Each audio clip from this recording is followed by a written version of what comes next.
Yes, അപ്പോൾ നമുക്ക് മറ്റു വാർത്തകളിലേക്ക് പോകാം. ഇന്ന് വൃശ്ചികം 1 എന്ന് പറഞ്ഞാണ് നമ്മൾ തുടങ്ങിയത്. അപ്പോൾ വൃശ്ചിക പുലരിയിൽ ശബരിമലയിൽ അവിടെ നട തുറന്നിട്ടുണ്ട്. ഇന്നിപ്പോൾ ശബരിമലയിൽ വൻ ഭക്തജന തിരക്കാണ് അനുഭവപ്പെടുന്നത്. 55,529 പേരാണ് ഇന്നലെ മാത്രം ദർശനം നടത്തിയത്.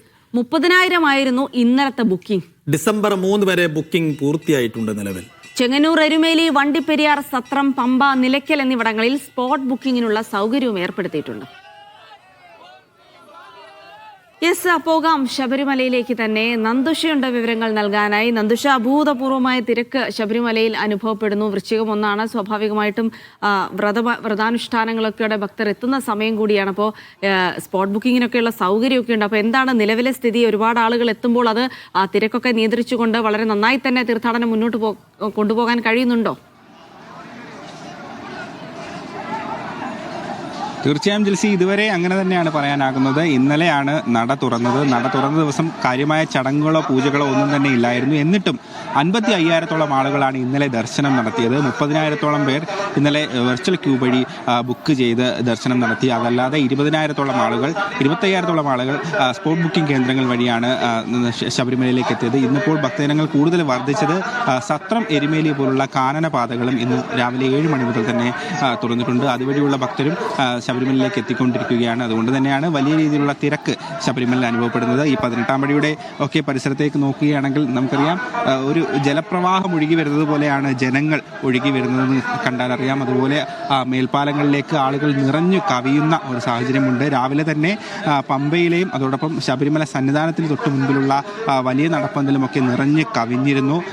ഡിസംബർ 3 വരെയുള്ള വിർച്വൽ ക്യൂ ബുക്കിംഗ് ഏതാണ്ട് പൂർത്തിയായിട്ടുണ്ട്. അതായത് ഡിസംബർ 3 വരെ പ്രതിദിനം 70,000 പേരെ പ്രവേശിപ്പിക്കുന്ന വിർച്വൽ ക്യൂ ബുക്കിംഗ് ആണ് പൂർത്തിയായിരിക്കുന്നത്, ഫില്ലായിരിക്കുന്നത്. അതിനർത്ഥം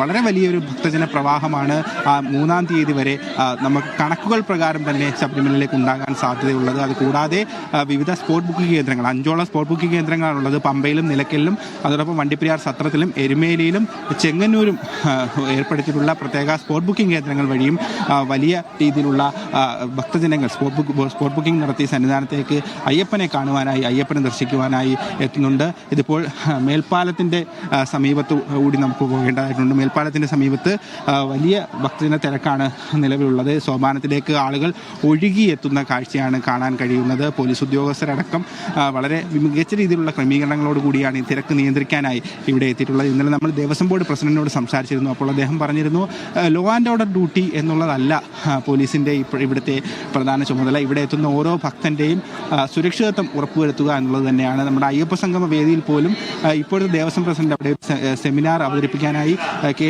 ജയകുമാർ IAS എത്തിയപ്പോൾ അദ്ദേഹം വ്യക്തമായി പറഞ്ഞിരുന്നു, പിൽഗ്രിം മാനേജ്മെന്റ് എന്ന് പറയുന്നത് ക്രൗഡ് മാനേജ്മെന്റ് അല്ല, അതൊരു പുതിയ രീതിയാണ്. ആ രീതിയാണ് ശബരിമലയിൽ ഈ സീസൺ മുതൽ അവലംബിക്കാൻ പോകുന്നത് എന്നാണ് അദ്ദേഹം പറഞ്ഞത്. ആ രീതിയിൽ തന്നെയാണ് ശബരിമലയിൽ ഇന്നലെ തന്നെ പോലീസിന്റെ പ്രത്യേക സംവിധാനം, പോലീസിന്റെ ആദ്യ മീറ്റിംഗിൽ തന്നെ ഈ കാര്യം വ്യക്തമാക്കിയിരുന്നു.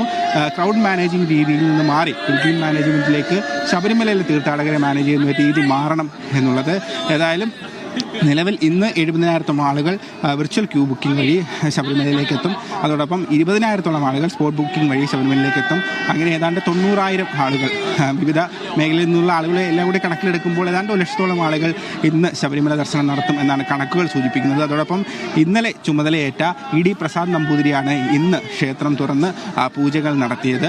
മാളികപ്പുറത്തും മനു നമ്പൂതിരി എന്ന പുതിയ മേൽശാന്തിയാണ് അധികാരമേറ്റിരിക്കുന്നത്. ഏതായാലും ശബരിമലയിൽ ആചാരാനുഷ്ഠാനങ്ങളുടെ ഭാഗമായി ഇന്നലെ നടന്ന ചടങ്ങുകൾ ഇരു ക്ഷേത്രങ്ങളുടെ മുന്നിലും നിയുക്ത മേൽശാന്തിമാരെ അഭിഷേകം നടത്തിയാണ് അവരോധിച്ചത്. ആ അവരോധിച്ചതിന് ശേഷം അവർ ആദ്യമായി വൃശ്ചികം 1 നട തുറന്ന് അധികാരമേൽക്കുന്ന മഹനീയമായ കാഴ്ച കൂടി ഇന്ന് ശബരിമല സന്നിധാനം സാക്ഷിയായിട്ടുണ്ട്. ഏതായാലും തിരക്ക് വളരെ വലിയ രീതിയിലാണ് ഉണ്ടായിക്കൊണ്ടിരിക്കുന്നത്. അന്യസംസ്ഥാനത്തുള്ള ഭക്തരാണ് കൂടുതലായി ഇപ്പോൾ എത്തിക്കൊണ്ടിരിക്കുന്നത്. വളരെ ഹൈക്കോടതിയുടെയൊക്കെ പ്രത്യേക ഇടപെടലുള്ളതിനാൽ കർശനമാണ് ഇത്തവണ സുരക്ഷാ ക്രമീകരണങ്ങൾ. മാധ്യമങ്ങൾക്ക് പോലും സോപാനത്തിന് പരിസരത്തേക്കൊക്കെ പോകുന്നതിന് വിലക്കുണ്ട്. ഹൈക്കോടതിയുടെ പ്രത്യേക നിർദ്ദേശത്തിന് പുറകെയാണ് ഇത്തരമൊരു വിലക്ക് ഏർപ്പെടുത്തേണ്ടതായി വന്നത്. കൊടിമരച്ചുവട്ടിലും മറ്റുമാണ് കവറിങ്ങിനുള്ള സജ്ജീകരണം മാധ്യമങ്ങൾക്ക് ഒരുക്കിയിരിക്കുന്നത്. ഏതായാലും അഭൂതപൂർവമായ തിരക്കാണ് ശബരിമലയിൽ അനുഭവപ്പെടുന്നത്. തെളിഞ്ഞ കാലാവസ്ഥയാണ്. അതുകൊണ്ട് തന്നെ ഭക്തർക്ക് സുഗമമായി ദർശനം നടത്തി മടങ്ങാനുള്ള എല്ലാ ക്രമീകരണങ്ങളും ദേവസ്വം ബോർഡും പോലീസും അതോടൊപ്പം വിവിധ ഡിപ്പാർട്ട്മെന്റുകളും ശബരിമലയിൽ ഒരുക്കിയിട്ടുണ്ട്. ജിൽസി, ശരി. അപ്പോൾ ശബരിമലയിൽ അഭൂതപൂർവമായ തിരക്ക് രാവിലെ തന്നെ തുടരുന്നുണ്ട് എന്നുള്ളതാണ്. അപ്പോൾ പുതിയ ശബരിമല മേൽശാന്തിമാരൊക്കെയാണ് ചുമതലയേൽക്കുന്നത്. പുതിയ മണ്ഡലകാലം തുടങ്ങുമ്പോൾ ഒരുപാട് പ്രത്യേകതകളും സവിശേഷതകളും ഉണ്ട്. പുതിയ മേൽശാന്തി, പുതിയ ദേവസ്വം ബോർഡ് പ്രസിഡന്റ്, ഒപ്പം ഈ വിവാദങ്ങളുടെ മാത്രമല്ല SIT ഇന്ന് അന്വേഷണത്തിനായി എത്തുന്ന കൂടിയുണ്ട്. അതുകൂടെ പറഞ്ഞു പോകണം ശബരിമലയുമായി ബന്ധപ്പെട്ട് പറയുമ്പോൾ. ഈ അന്വേഷണം ഏതാണ്ട് അവസാന ഘട്ടത്തിലേക്ക് എത്തി നിൽക്കുകയാണ്. അപ്പോൾ പത്മകുമാറിനെ ചോദ്യം ചെയ്യും, അതിനോട് ഈ ശബരിമലയിൽ എത്തി തെളിവെടുപ്പൊക്കെ നടക്കുന്നുണ്ട്. അപ്പോൾ ആ വിവരങ്ങൾ അങ്ങോട്ട് കയറുന്നുണ്ട്. അതിന്റെ വാർത്തയിലേക്ക് നമ്മൾ വിശദമായി പിന്നീട് വരും.